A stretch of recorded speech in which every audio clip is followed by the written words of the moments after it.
Guys, the Fallout TV show is returning. You know, the greatest video game adaptation of all time. It has a 97% on Rotten Tomatoes. All your favorite shield creators like Moist Critical love it. I was a huge fan when they improved the lore of the original games. When they made ghouls have to take a serum to stay sane, and they're so rare that someone can call themselves the ghoul, and they'll know who you're talking about. Oh, and we can't forget the second most popular faction after the Brotherhood of Steel, the NCR, getting nuked into oblivion off-screen. I was a huge fan of that. I loved it when the goofy black guy did the stupid thing, or the quirky, naive, bug-eyed girl did the other stupid thing. Fallout is so much like Borderlands, guys. You know, things being dark and edgy, that's for 12-year-olds. We grown-ass men like mature themes such as cuckoldry and miscegenation and corporation bad? Couldn't have guessed that one. I never saw that one coming. Corporations are bad? That's such a unique theme. Oh, wait, how could I forget the most brilliant plot twist in cinematic history? No, it wasn't China or America that launched the first bomb and ended the world. No, it was Vault-Tec. Why would Vault-Tec possibly do this? To make more money. Yes, you're going to kill off 99.9% of your customer base and somehow make a profit. I did not make this up. That is an actual plot point in the show, and people say it was good. They genuinely think the Fallout TV show is good. And you know, honestly, I shouldn't be the least bit surprised, because Redditors unironically thought that Fallout was a critique of capitalism. No, not the main theme of the game that they tell you at the beginning of every game, that war never changes. No, that can't be the theme. That'd be stupid. It only took Tim Kaine himself, co-creator of the fucking series, to tell you supposedly media-literate morons that no, Fallout is not about capitalism. Let's just get to the trailer breakdown. I'm not going to spend a whole lot of time on this. I'm not the type of guy who's going to analyze every frame. Let's just talk about how this is going to kill the Fallout franchise for anyone who gives a single fuck, which I know is not most people. So, as you could easily guess, by the end of Season 1, Season 2 is going to take place in Vegas. And Vegas has been destroyed!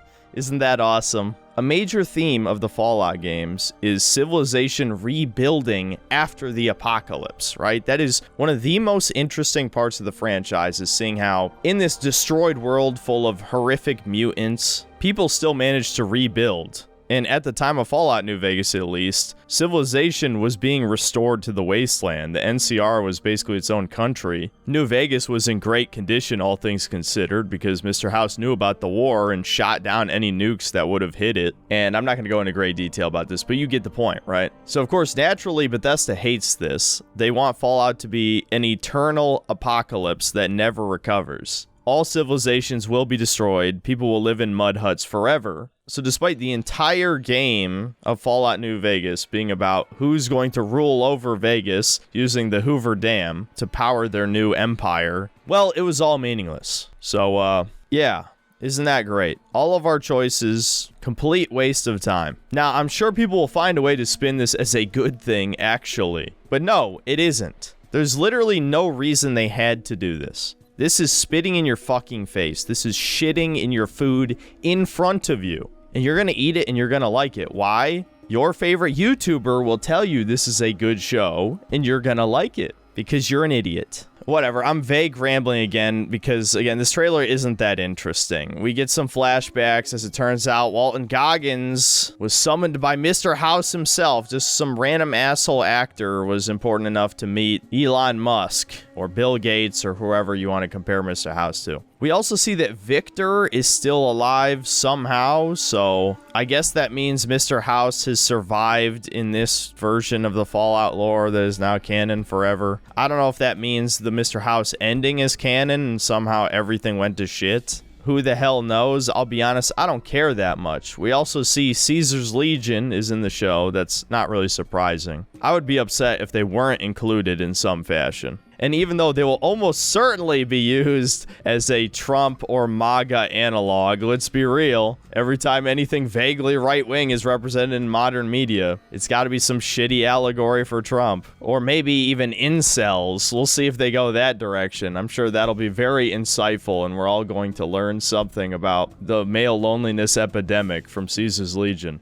They're probably going to pussy out and not show them struggle snuggling any women either, because they might have to throw up a trigger warning before the episode or something. Oh no. If anything, I'd say it's far more likely they're going to make a lot of jokes about them being gay. Because, of course, being traditionally masculine in any fashion, like all of our ancestors before this modern hellhole that we call civilization, means you like pee-pee. We also see that the Brotherhood is still using the Prid win, and they're heading to Vegas for some reason or another after they got beat the fuck out in New Vegas, most likely anyway. Me personally, in my playthroughs, I usually make sure the Brotherhood lives, just because I think they're cool. Though I think their cool factor took a massive hit in Season 1 after a random ghoul asshole shot their magical armor weak spot and killed them in like 3 seconds. God, that was so cringy. There's also a bit more nostalgia bait in the trailer as they visit Novak and go in the dinosaur. Oh, remember that shit? Remember Boone? Wow, I mean B. And of course, it's like the final selling point, like, we have to watch this shit, guys. It's gonna be so cool. There's a death claw at the end of the trailer. Wowie fucking zowie. I sure as hell can't wait to review this shit on December 17th. Now, there is a small hope that maybe normies will turn against this, because I've heard that they apparently cast Courier 6. Yes, the player from Fallout New Vegas is going to appear in this show. Now, that might not be true, but assuming it is, I think universally anyone with a fucking brain is going to agree that's a terrible idea. Because the whole point of these Western RPGs is immersion. There's a character creator for a reason. Everyone has their own idea of what the Courier looks like. It's going to completely and utterly ruin all playthroughs retroactively of the game if they define who the Courier is.